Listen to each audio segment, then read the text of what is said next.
You know, one of the biggest mitzvot is to bring people closer to Hashem. And needless to say, that the merit of the public assists you in your life. The Mishnah says, "Chuta Rabim Mesayatam," the merit of the public, it helps you to grow. And I always recommend to people that when they want to have their own spiritual growth, they have to apply their time, their money, their house, their whatever it is, their expertise, their profession, to affect other people to grow spiritually. Because the merit of other people getting closer to Hashem allows them to grow and to be inspired and affected. So needless to say that now Baruch Hashem, it's becoming a much more popular mitzvah is to be involved in outreach. And people are getting the knowledge and the awareness that how important it is to be involved.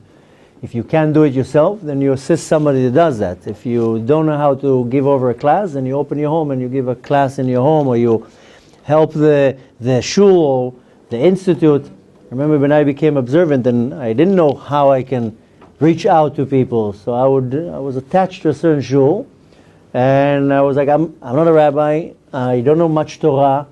I was starting my path. But I said the minimum that I can do is at least assist a rabbi. And there was a certain shul, I would open it up, I would make sure it's clean, and then after the event we'll clean after, just to be involved in the mitzvah. And Baruch Hashem, with so many travels around the world and so much exposure online, then Baruch Hashem, we have a very, very large following over the internet. Thank God for technology.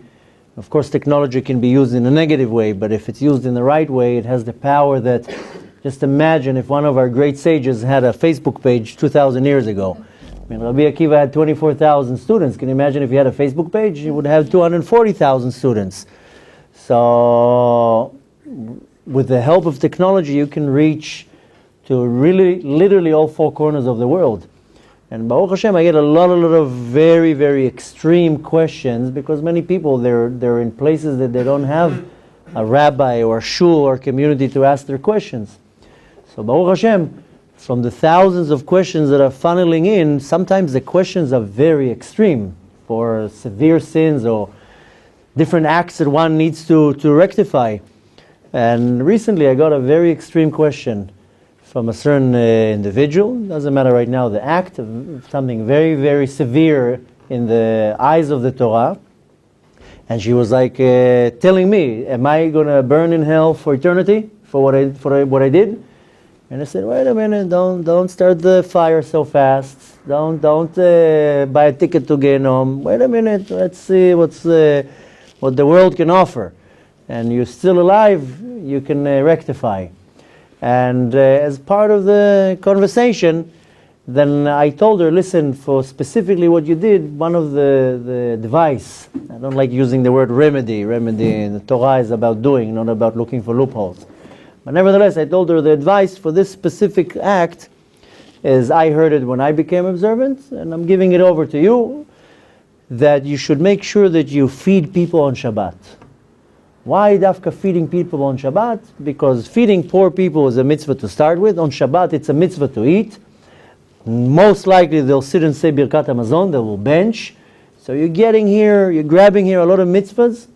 And I was told that also from a very big rabbi when I became observant. And when I presented all sorts of details on my record, he told me, make sure you're feeding people on Shabbat. And up until today, some of you can probably testify that we feed dozens of people every Shabbat. Sometimes it's 100 people a meal, sometimes it's 150 people a meal, sometimes it's 20, whatever Hashem allows us. But up until today, I can't say our house is open and our house can fit so many people, but Baruch Hashem, we have a beautiful center and we feed people on Shabbat because it's still echoing in my mind. And I told her the same thing. She's like, I don't have an opportunity to feed people on Shabbat. She says, why can't you invite guests for your Shabbat table? For whatever reason, she told me, I can't do that. So I told her, okay, so go to a family that does host people on Shabbat and help them. Or go to the local shul or organization that feeds poor families on Shabbat, but help them. Peel potatoes, doesn't matter what. Just be involved in the mitzvah. And maybe you seemed that you're only peeling potatoes, or maybe sweeping the floor, or whatever it is, but you are involved in the mitzvah of preparing a meal that is considered a sudat mitzvah, a meal for a mitzvah. People are going to be eating from that. You're going to be nourishing, giving them energy and nourishment. They're going to be saying a blessing on the food, and needless to say, you're involved in a huge mitzvah here. So, even though that's not what I wanted to talk about tonight, but nevertheless, we got another little tip of how important it is to be involved in the what's called tzarchei tzibur, in the needs of the public. And I'm sure you have noticed that on the Shabbat service, right after we read from the Torah, there's one of the aliyot is called the maftir, and right after that there's a certain portion that we read. We read Misheberach, first in Aramaic, Yakum Purkan Min Shmaya, and then after that we read another form in Hebrew. I mean, it depends on the shul, of course, the different types. But then there's one portion that we read about the people who serve the public. V'kol ha'oskim b'tzarchei tzibur, Kadosh Baruch Hu yasir machala mehem, will remove any affliction, any disease, and will make sure that their kids are healthy and growing to the right path. And I remember when I became observant, I was lucky enough to fall into the hands of some rabbi who just appointed me, okay, you are the gabbai. I was like, okay, fine, I'll be the gabbai. What do I do? He's like, well, you have to raise money. And I was like, oh, great. So, some job you got me. But nevertheless, so it was very hard because I was in a very tough shul. A lot of Israelis, a lot of opinions. Jews have a lot of opinions. When they're Israelis, it's tripling the opinions. And but nevertheless, I always had a lot of issues in that shul with dealing with the people. And one time I was literally on the verge of saying, I quit. I don't want this job anymore. And somebody came and opened the siddur and he showed me that little line.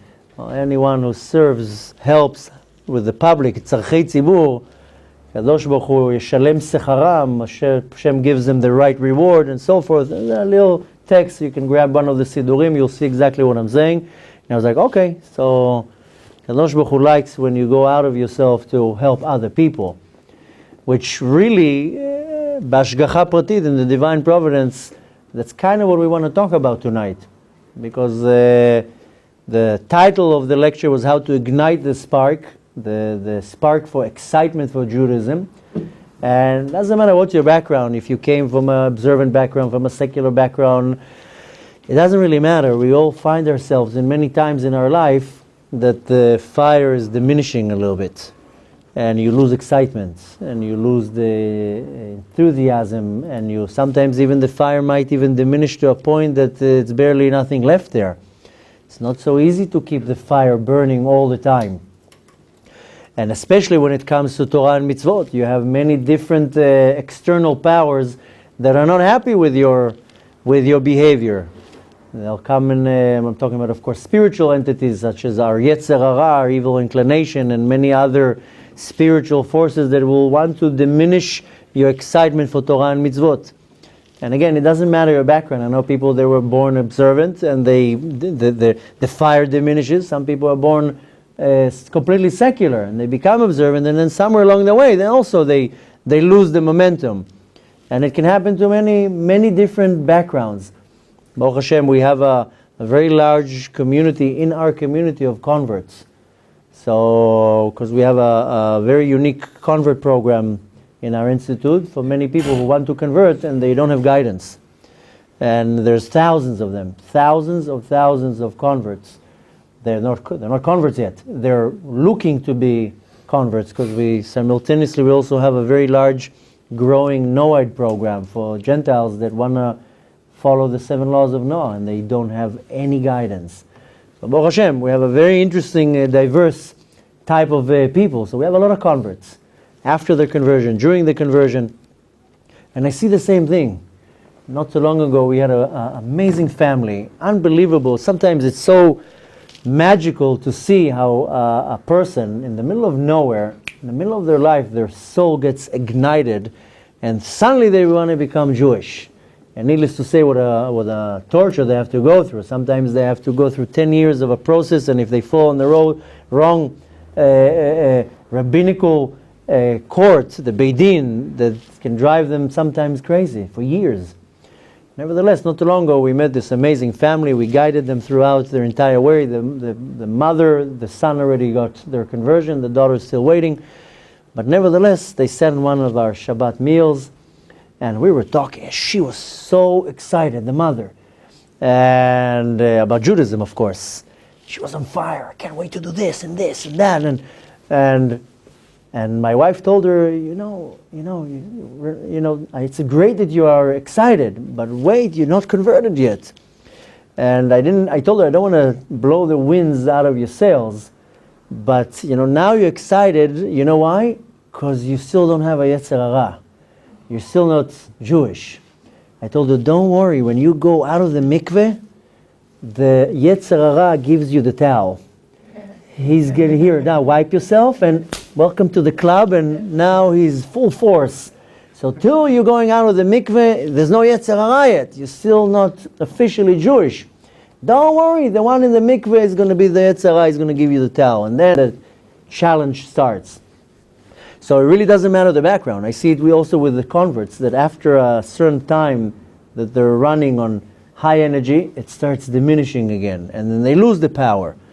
So again, it doesn't matter the background. You came from a observant background, a secular background, not a Jewish background. We constantly have to know how to ignite our fire. And like any type of fire, if you have, I don't know how it is here in England, in North America, and in cold places, they use fireplace. And I'm sure they have it here too. But the way it works with a fireplace is that every hour or two you have to throw new pieces of wood. And if you don't, it will start diminishing and diminishing. Same thing with my service to Hashem. If I'm not getting some type of excitement over and over, at some point the fire will diminish. Doesn't matter who you are. And this is not only with me in regards to my observance. It's in anything. It can be in relationships. If you're not going to throw wood into the fire to cause some excitement in a relationship, why would the relationship keep its excitement? And many other ways, but we're here just mainly to talk about my excitement for Judaism. So we constantly have to add some more fire to the spark. And I can't just rely on the fact that I'll just follow the Torah and the Mitzvoth and everything will work fine. Because if you haven't experienced it yourself, then most people, they will run on a certain power for a very long time, and it will, by default, things become mundane, everything is usual. When I became observant, it would take me like 3 hours to pray, because I would read every word and pronounce every word perfectly. And if it's a kamatz, I would make sure how I'm saying it, a o, a e, and I would go back a sentence if I didn't pronounce it right. And I would like isolate myself from the minyan, and they would go in the speed of 164 miles an hour. And I was like, what, you finished already? I didn't even start. So I very quickly said, okay, let them go fast, and I'll go my pace. And every word was so exciting. And sure enough, a year or two passes, and I was also on that 150 miles per hour minyan. And, mumbling words and swallowing some words.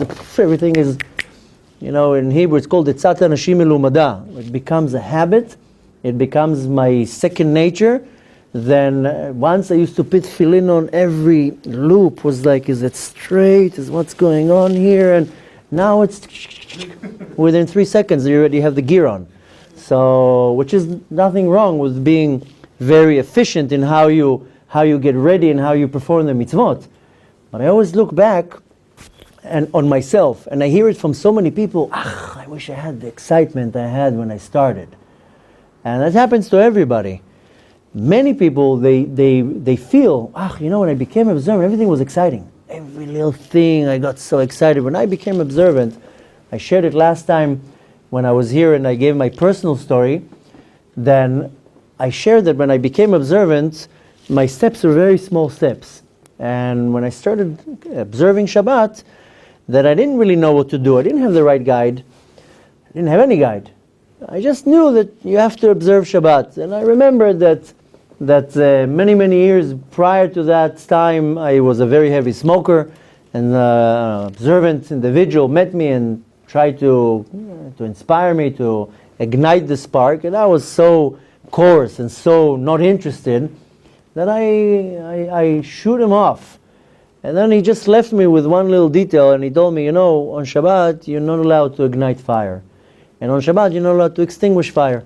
So if you must smoke on Shabbat, then at least don't turn your cigarette out. At the time, I thought he's completely out of touch of reality. I was like, you're telling me not to turn out cigarettes? Tell me not to kill or not to steal. But 10 years later, when I had to observe Shabbat, I was like, oh, that I can do. And I would smoke and just not turn the cigarette out. And in my mind, I was like, good, I at least I'm not extinguishing fire on Shabbat. But nevertheless, slowly, I started taking on myself another thing and another thing. And the next thing that came is that I used to watch TV on Shabbat, till somebody came and told me, listen, you can't watch TV on Shabbat. It's every time you flip a channel, you're desecrating Shabbat. You can't have the TV on. So in my mind, I was like, okay, no problem. I had the same channel the whole Shabbat, and no need to flip channels. I'm not doing anything. I'm just looking. So, and in my limited way of understanding, I was observing Shabbat. And then one friend came and told me, on Shabbat, you have to do Kiddush. I was like, Kiddush? What is Kiddush? So he told me, you have to drink wine. I was like, oh, now you're talking. But I would get so excited from this little mitzvah. I used to drive 60 miles from where I lived to the north part. I lived in Chicago, to the north part of Chicago to buy kosher wine. And I remember it like yesterday that I would walk into the store with butterflies in my stomach. I could not believe that I'm buying wine with a stamp. And I would put for the occasion a yarmulke on, the yarmulkes that are stuck in the drawer for 2 years, and they look like I call them bar mitzvah yarmulkes, because it's not really like a yarmulke sits on your head, but when it's folded in your glove compartment or something, it has like a shape, and it's like kind of pointy. So okay, this person doesn't wear the yarmulke so often.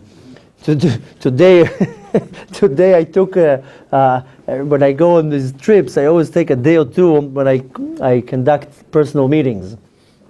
And Baruch Hashem, everybody comes and cries out their heart. And this man walks in today, and he wore like a bar mitzvah yarmulke.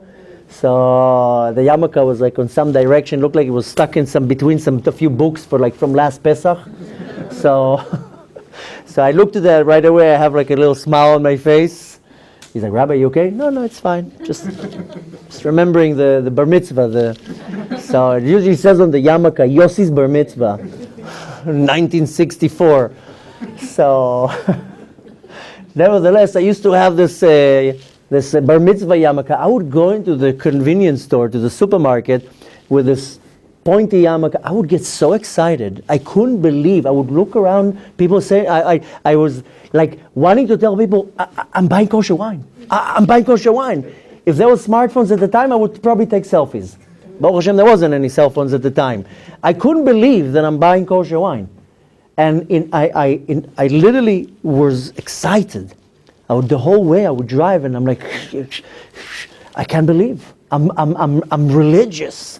And I would look at the wine, pretend like as if I understand what it says there, and I would look like and turn to people, is this hechsher good? Is this supervision good? I'm very strict with the supervision. I don't even know what it says there, but I would get so excited.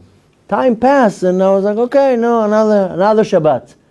And I always would look back and be like, how can I gain this excitement that when I go to the convenience store, I feel on a cloud because I am doing a mitzvah? The mitzvoth, they become so second-hand. I don't know if that's how you say it in England. That's what you would say, second-hand, like a... Second nature. Second nature. Okay. See, English, England, America, almost the same. So, somebody asked me, one of my students, he texted me, he's like, can you get me some real English tea, like English breakfast tea here in London? I was like, okay. So I walk into one of the convenience stores, and the brand is an Israeli brand. I texted him, you want this one? He's like, I can get that back home. I sent you to London to get me real English breakfast. So later on you can tell me where I can buy good English breakfast. But nevertheless, the mitzvot, they become our second nature. In one way, it's very good because I know what to do. I'm not confused. I know exactly what I need to do. It's good. But it's not good when it's becoming so mundane. And of course comes the question is, how do I ignite it all the time? That I should have the same excitement how it was in the beginning. So of course this is not an easy task.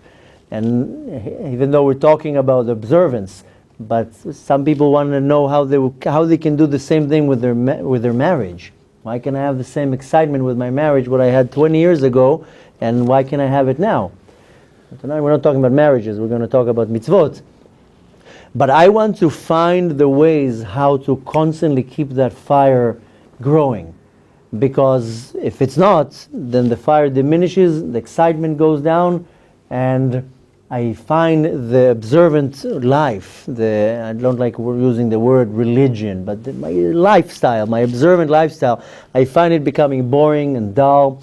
And okay, another Shabbat, another minyan, another this, another that. And so I find that the source that ignites this fire is only God. There's no other thing that will ignite this excitement.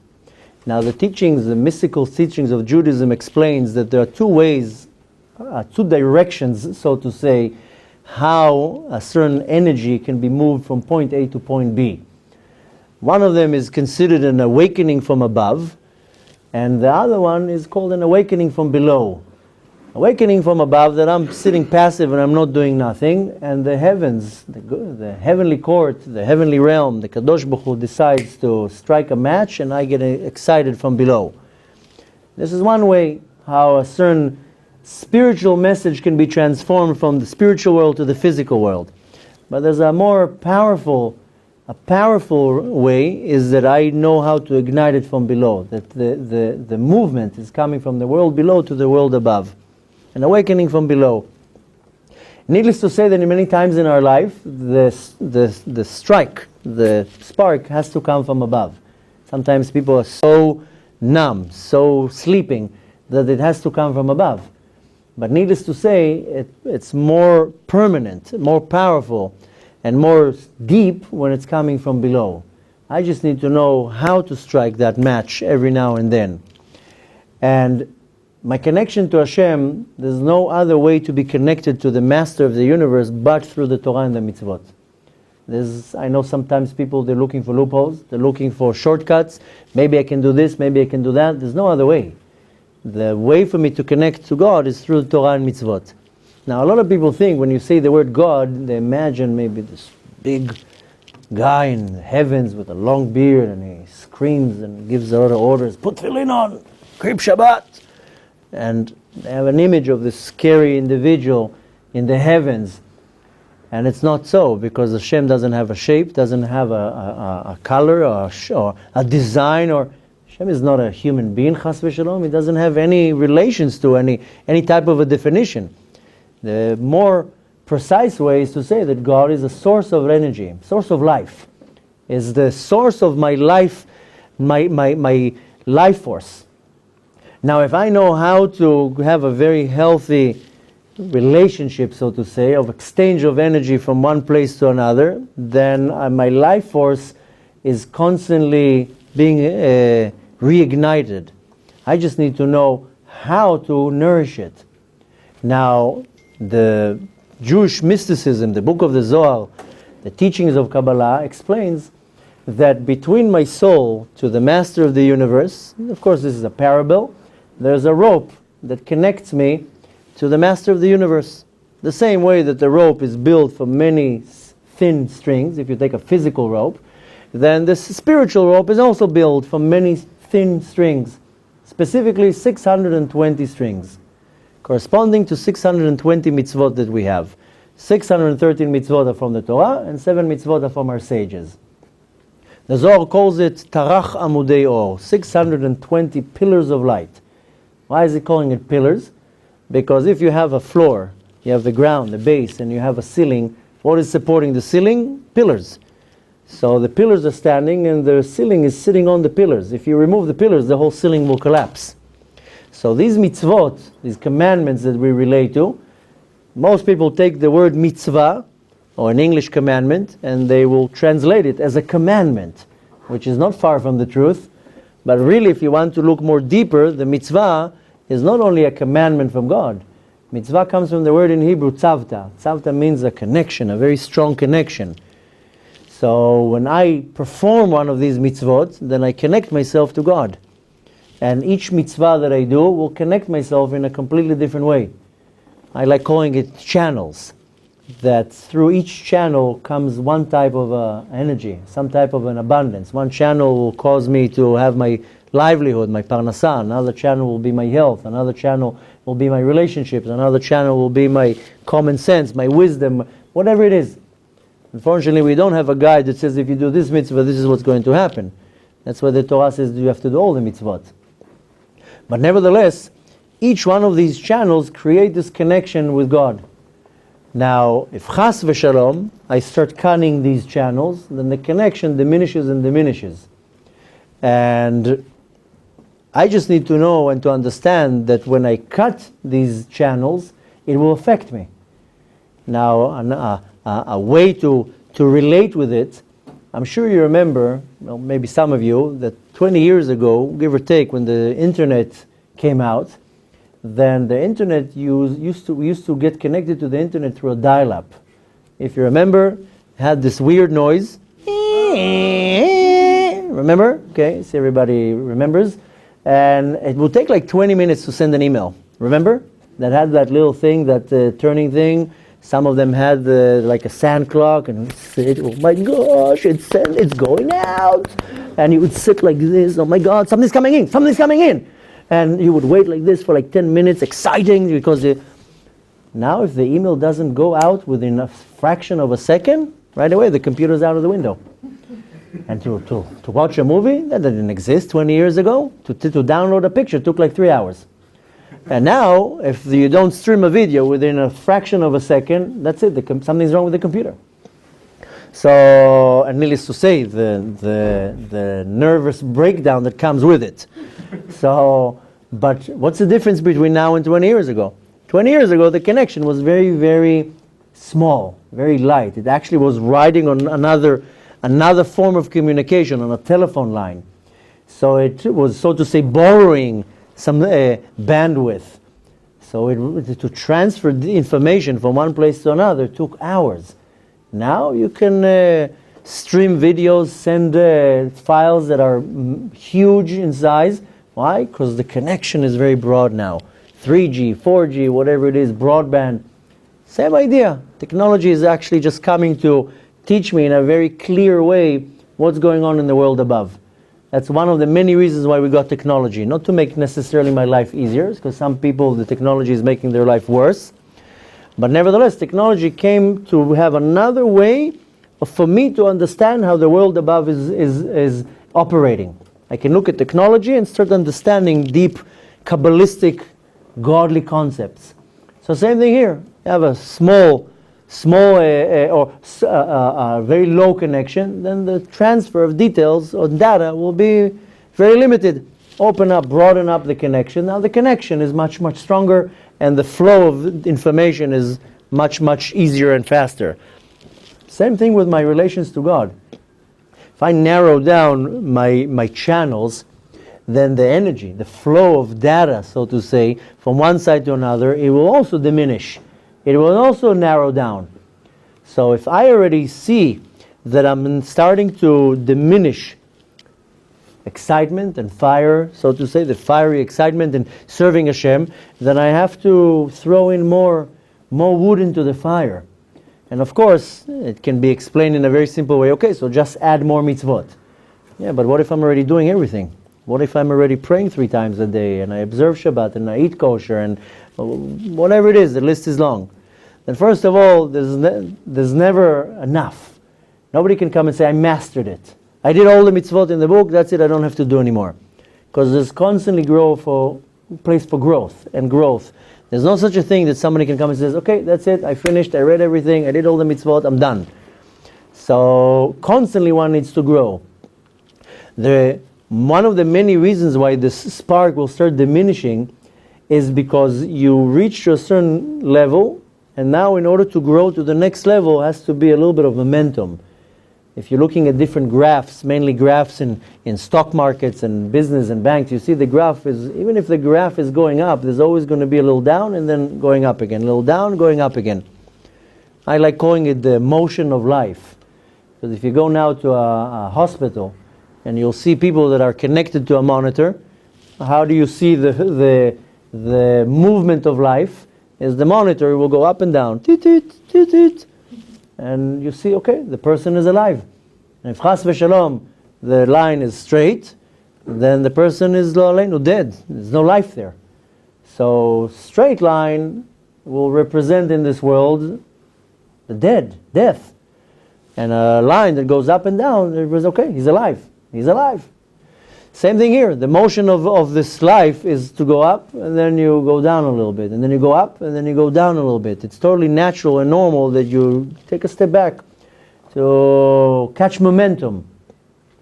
Not too long ago, somebody sent me this beautiful video that obviously was taken from a satellite or some outer space camera, and it had the so to say, the vision of the globe, of Earth. And it was shot in such a beautiful way that, you know, if you imagine from above Earth and there's currents in the ocean and there's winds, it was shot in such a way that it kind of captured the motion of Earth. And even in great areas, like if it's South America with all the jungles, you know, the trees also, they're moving with the wind. So looking from above, the way it was done, it looked like Earth is breathing, like going in and out, and in and out. And it looked so amazing to imagine the creation from above. The motion of Earth was like inhaling, exhaling. So this is the motion of our life. Even when you breathe, you take in, you take out. You take in, you take out. You can't breathe 3 breaths in without taking out, without exhaling. So we see the motion of life, how God created it, is always have to be going in, out, up, down, this motion. So also in my service to Hashem, there's always going to be, when I'm, so to say, overexcited, and then a little bit going back again. The problem is that when I fall back, most people either see that as a disaster. Wait a minute, I'm losing momentum here. I'm now 10 times worse. Before that, once I was like this, and now I'm less. Needless to say, then of course your best friend, your Yetzer Hara, is going to come and tell you, look what's going on. You're now you're in a drought. Must be that you need a break. Or maybe it's too hard for you. The Yetzer Hara, of course, is going to start now convincing you that you need to take a break. And you have all these thoughts and forces in you that telling you, no, if you already took a step back, then, okay, you lost momentum, just go home. So, the important thing to remember here is that it's totally natural that I will climb to a high level with a lot of excitement, and then it will go down, and then I will climb again. The point is that I have to understand that what will ignite constantly this excitement is mainly my connection with Hashem. Now, sometimes it's Hashem that's going to be the one who's going to strike the match and you're going to get the spark, but you want to be the one who's initiating this spark. You're the one that every now and then you're making a certain action that it will light up this fire. Now, if your life is very mundane, because that's what most people, they wake up in the morning, they go to the minyan, they go to the mikveh, they go to do their learning, they go to the job, whatever it is. Most people, their life is in a certain pattern, routine. And then once in a blue moon, you take a break. You go to a yeshiva for 2 weeks, and your routine is suddenly in a different atmosphere. So we have to constantly know how I'm taking myself away from the routine. So the Kadosh Baruch Hu invented an amazing system. He calls it Shabbat. 6 days you do your routine. Sheshet yamim ta'avod v'asita kol melachtecha. You should have your avodah, your service, your work. You do your routine, your job. Yom Shabbat, and the seventh day, Shabbat l'Hashem Elokecha. It has to be, the whole Shabbat is to Hashem. It's where you designate the whole day just for Shabbat, just for Hashem. So the same exact idea is that you need to know when you need to charge your batteries, when you need to replenish the batteries, when you need to get this breath again. Like you're going underwater, you hold your breath for 2 minutes, for 1 minute, or whatever it is, and then you go out, you get some air, and you go down again. The whole point is just to know constantly how to throw that extra piece of wood into the fire, to take that extra breath. I find that when you become creative with your service to Hashem, that's the real way to ignite the spark. Because when you put tefillin on for 20 years, it's the same thing. So you can't put it different today to make it excitement. It's not a Shabbat table that today you'll put white tablecloth and then you'll put a green one. You put tefillin on, you do a certain mitzvah, it will be the same the whole 20, 30, 40 years. It will never change. So you always have to find a little bit of color in your service to Hashem. And we started the conversation by talking how important and what powerful it is when you go out of your way to do a mitzvah to help somebody else. Because when you're helping somebody else, it has to be different. It can't be never the same, because every person is completely different. To put tefillin on, you always put tefillin the same way. To put tzitzit on, to make kiddush, whatever it is, there's a rule. There's rules how to do it. You can't one day put black tefillin and then the next day paint it in blue. It has to be the same. But when I go out to help another person, one time it's this person, the next day it's a different person. It's a whole different thing. It's a whole different life, a whole different way of looking at things.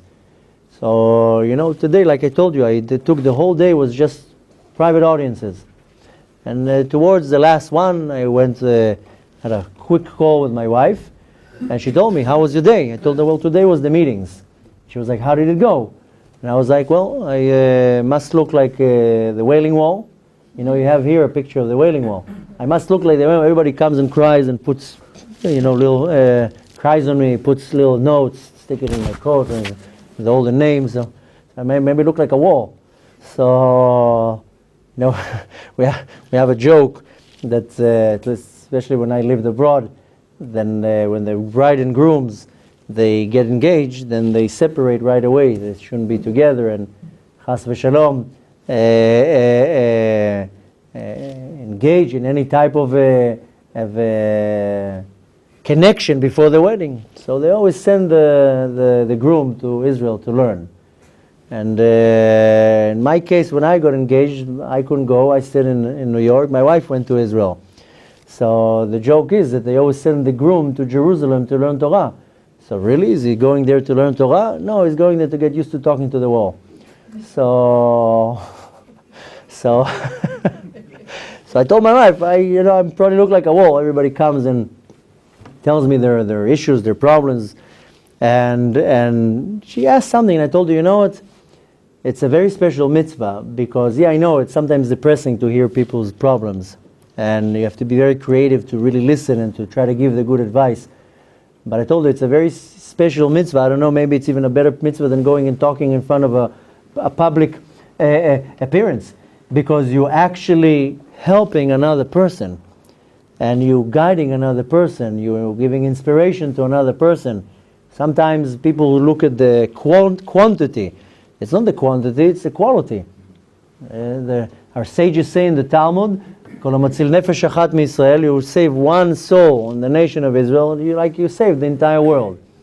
So when you make a change in somebody's life, then there's no greater mitzvah than that. We can't really measure the mitzvot. A lot of people say, what's the best mitzvah? Give me the best one, I'll do the best one. Of course, there's many best mitzvot, but this is one of the greatest ones that you go out of your way, whether you dedicate your time, your home, your car, your money, and you do it for the sake of changing somebody else's life, to affecting somebody else, inspiring. And there's no such a thing that one can say, I have nothing to give somebody else. There's no such a thing. God gave each and every one of us a talent that nobody else has. 7 billion people, each one possesses a talent that nobody else has. It means that each and every one of you have to look in yourself, what is the talent that God gave me that nobody else has, that I'm very unique in this world? I might look like many other people, maybe I behave like many other people, but I possess in me something that there's no clone to it.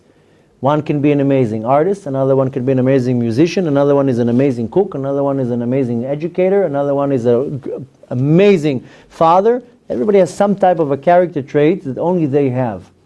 Why? Because Hashem says, I want you to take that and to help other people. Because when you know how to ignite somebody else's fire, by default your fire starts lighting up. I never forget that many years ago a young girl came to one of my lectures. At the end of the lecture she approached me and she told me, listen, I was born observant. I'm a real good girl. I never desecrated Shabbat, never ate anything that is not kosher. From day one I was always dressed modest. I'm like a good girl. I mean, I can't even think of anything that I ever did bad. I got good education in a good, observant house. And she told me, now I feel I'm just like another girl in the world. I don't feel that I have anything so special to give to the world. Like, what do you advise for me to do? I feel very low and very sad. I mean, I feel like I'm just another Rivki. I mean, a shortened way for the name Rivka. She told me, I feel like I'm another Rivki. I told her, wait a minute, you're not just another Rivki. I'm sure you have something that nobody else has. And we sat down and we started analyzing the situation. I asked her, what do you like doing? Do you have a hobby? Do you have a certain character trait, maybe a quality, a trade? Long story short, after a few minutes of digging, she told me, I love dancing. Oh, dancing is great. Well, let's see what we can do with your dancing skills. The time I lived in Brooklyn, where many observant families barely making ends meet, people live there, eight people in a little 2-bedroom apartment. The financial situation is not on the best side. And I told her, why don't you take a lot of young girls, she was at the time 18, I told her, why don't you take a lot of young girls from all these families that anyways they're sitting on top of each other. The New York winter is probably 10 times worse than the London winter. Minus 17, snow, sometimes you snowed in for 2 weeks. I said, why don't you take all these little girls and, teach them to dance. You love dancing. Teach them how to dance. And not only that you're going to give them some afternoon activities, you're going to get them off their mothers. Can you imagine how happy the mothers are going to be? That the girls having some activities? And look what you can do to these little girls.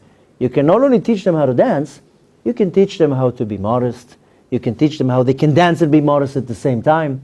You can teach them to be very gentle and feminine, but still enjoy themselves. I told her, you can teach them so many things, and you can become like this hero for this group of 8-year-old girls, 7-year-old girls. And then I went on and on. My imagination, I started developing it. And then I was like, and you know what? You can charge $1 for each girl. This is nothing. I mean, people there don't have money. Some families have 8 kids, 9 kids. They can't afford afternoon activities. Just charge $1. You have 20 girls, you already have $20. You're making some parnasa out of it. Long story short, she took my advice and she opened in the basement, she made a little studio. She started with like 5, 6 girls. One of my girls used to go there. My girl was like 6-year-old, 7-year-old. She was doing such an amazing job. She literally became the hero of these little girls. Kids always have these the heroes. Unfortunately, sometimes the heroes are not the right role model, but nevertheless she became such a special role model. And they had fun. She taught them good morals and values. She ended up making a whole business out of it. It was a couple months later, she had this beautiful studio, dozens of girls. She became like the star of all the girls in that neighborhood. The girls were happy, she was making money, the families was happy. I told her, look at this, look how one person, you become now the role model of dozens of young girls, and all their life they're going to remember their dance teacher that taught them to be modest and to have right midot, the right character traits and so forth. I told her, look how one little action, how you're changing people's lives. I had a few role models when I was young that if they didn't shape me the right way when I was young, like molded me, I don't know where I would be now. Some of them I remember up until today, how it affected me. Long story short, it was a success story.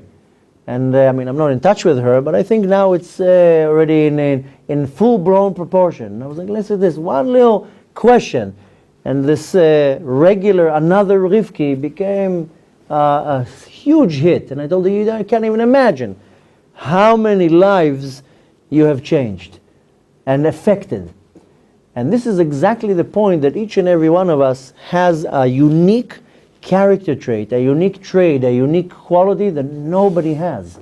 You just need to dig deep down inside of your soul to say, what is my gift that I can give to the world?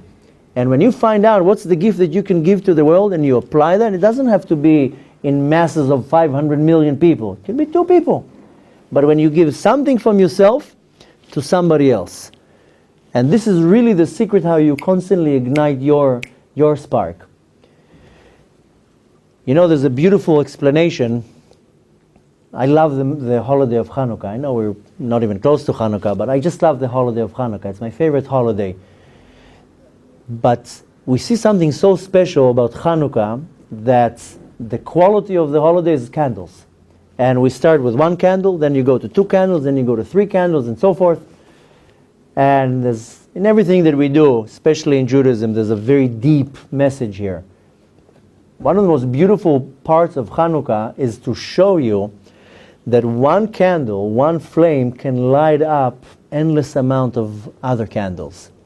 And the great part of it is that when you use your candle to light another candle, the first candle doesn't lose out of its fire. You can take the same candle and light 1,000 candles, and the lighting candle doesn't lose fire. It can give as much as fire as it wants, and it doesn't affect it. You don't lose anything out of it. And this is exactly what Hashem tells us. You are a light, you are a fire.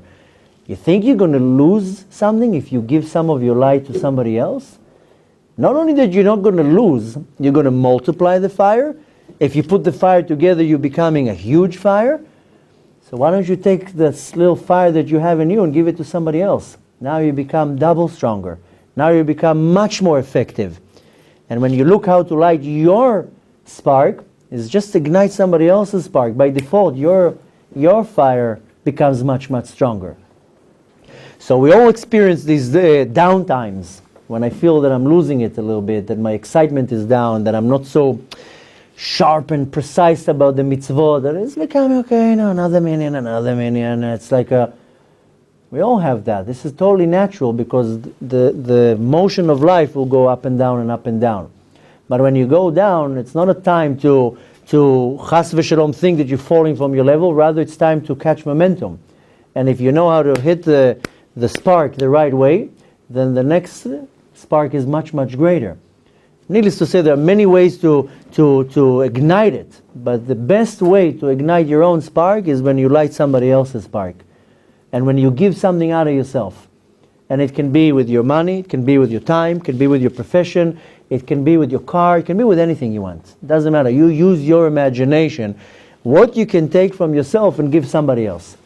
It can be to a private individual, it can be to an organization, it can be to the shul, it can be to the school. It doesn't really matter. You sit with yourself, and if you can't find it yourself, then you ask God to help you.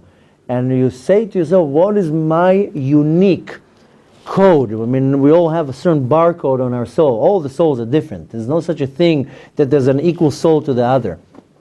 The proof to that is our bodies. 7 billion people in this generation. 100 years ago, there was also about 7 billion people. 100 years before, another 7 billion people. You're talking here a couple billions of people throughout the last 3,000-4,000 years, 6,000 almost. There's no such a thing that there's an identical fingerprint. There's no such a thing. How is that possible? Because the soul is different. The reason why we have fingerprints is because we have these marks on our soul. On the lowest part of the soul that is called Nefesh, the Nefesh is the one that has all the marks. Not too long ago I gave a very unique class on one of my tours about all the lines in the hands, what they mean, and the lines in the face. And as a result from that, it was so popular, so we gave a whole mini course based on the teachings of the Zohar, all the lines on the face, what they mean. And it's so amazing to find out that really the body is just a rubber, it's just a piece, just like a piece of rubber. And the soul that goes into the body, the lowest part of the soul that is called Nefesh, it presses against the body, and the body gets inflated, so to say, to the shape of the Nefesh. And that's why you see, chas v'shalom, when a person dies, the body starts shrinking, like a balloon.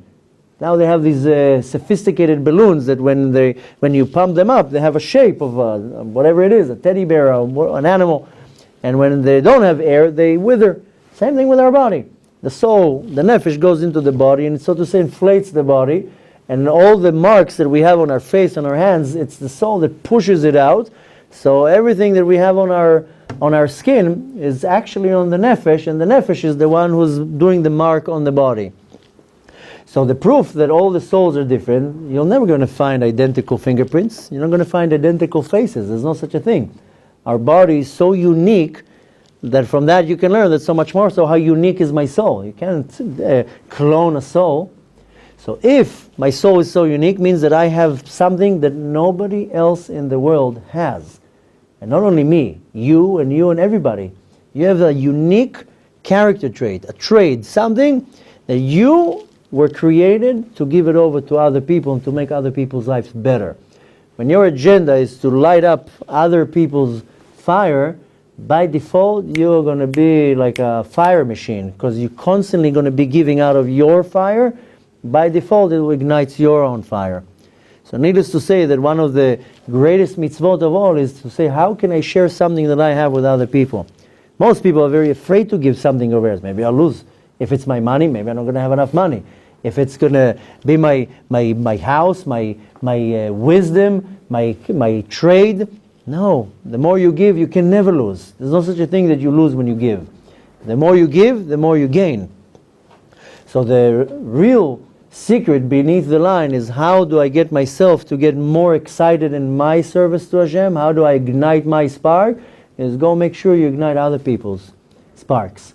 And you do it either on a daily basis, you do it once a week, you do it once a month, whatever you can handle. But you have to understand that you have a unique quality that nobody else has. And you have to find out exactly what it is, and it can be the most different thing that you can't even think of. Wait a minute, what do I have that no other people have? You have something. It doesn't matter what it is. And it's all about changing another person's life. If you can affect another person's life to make that person's life better, then that's it. That's what it's all about. And needless to say that the one who gains from it the most is you. Now it's just up to you to find out what is that unique character trait that you have that nobody else has, and now go and apply that. I can guarantee to you that you apply that, your life will become a little bit more exciting, probably much more exciting. Your service to Hashem will have much more excitement, much more chayut, life into it. Things are not going to be so boring, things are not going to be so mundane. Because putting tefillin on for 40 years, how can it not become mundane? How can it not become my second nature and, sorry to say, maybe boring? This is just with tefillin, anything that you do. But you constantly want to bring this excitement. And the best way of doing it is to make sure that you're sharing your light constantly, because you are a generator of light. You're not going to lose anything. The more light you give, the more you're spreading the light, the more you light up the world. So needless to say, that affects you. Mizad Hashem, all is left to wish you all is to have the ability to, first of all, recognize in your own self, what is this unique character trait, this unique trait that nobody else has. And Mizad Hashem should lighten up your eyes and lighten up your path, so you're not only going to recognize what you have, is to give you the entire, all the tools and the ability how to give it over, how to use your uniqueness to change people's life. And that's what it's all about, is how can I affect somebody else's life. It's not about my life. My life will be affected by other ways. It's how am I making a change in somebody else's life. And when you develop that, to look at every person as a potential spiritual customer, and it doesn't necessarily mean that I have to make you now more observant of what you are. That's also great. Sometimes it's just helping you with starting a business. It can help you with whatever it is, getting you out of your chaos in your life. It doesn't really matter. You use any idea you can think of. But when you getting somebody else out of their own pit, so to say, then you're helping yourself. Eventually, you're the one who's going to benefit from it the most. So Mizad Hashem should bless you all to be successful and to be lamplighters. You don't have to be the chief rabbi of England to be a lamplighter. You have to be you. And you have to understand how unique you are and how powerful how powerful you are, that you have that in you. And that really is what keeps the spark ignited. Just do it on a regular basis, whatever you can handle. And it doesn't matter right now if it's coming in a financial way, in a physical way, in whatever it is, emotional. It doesn't really matter. You develop your own skill. Go and apply that. I can guarantee to you that your life will be much more exciting. Your spiritual life will be constantly in a growth. Your relationships, your relationship with Hashem, everything was constantly going to be in a more exciting and fiery way. Things are not going to be so boring and dull. I know it sounds very not appropriate to say, but many people, what they experience the Torah and the Mitzvoth is becoming boring. I'm doing the same thing for 20 years. Every day, the same minyan, 7:30, I put the tefillin, and so I can understand. It can become, I shouldn't even say that, it becomes boring. It's like robotic. So you don't want that to happen. You want every day to be like a new creation. Our sages explain that when you wake up in the morning, one of the many reasons why we wash our hands, besides removing the impurity from our hands, because you are a new creation. You just were recreated, not 0 years, the age you are, but you're a new creation. Meaning today is another opportunity. How am I changing the world? If you're smart, when you wake up in the morning, you probably didn't notice it, but when you wake up in the morning and you sit on the bed, and you said Modeh ani lefanecha, on the side falls a little piece of paper. And it's a little note. Most people miss that note. But if you pick up that note, it will tell you what you have to do today. And you'll pick up the note and says, oh, today I have to help so-and-so. Today I have to do this and that. We just miss this note all the time. Because every day I have a mission, what I have to do today. You just have to open your spiritual eyes to understand, okay, today I have to do something today. What is my special act today that I have to do? Maybe it will be on the road to assist somebody that has a flat tire. Maybe it's going to be just carrying something for somebody. I don't know what today is going to be my act. This act of kindness that is coming to affect another person, and I have to be so not selfish and not so self-centered, and just to think of where can I give somebody else. I guarantee to you, your life will have a very, very huge turn to become much, much better. Things are going to become more exciting. Your relationship with God, which is the most important, will be more nourished and more fiery, more excitement.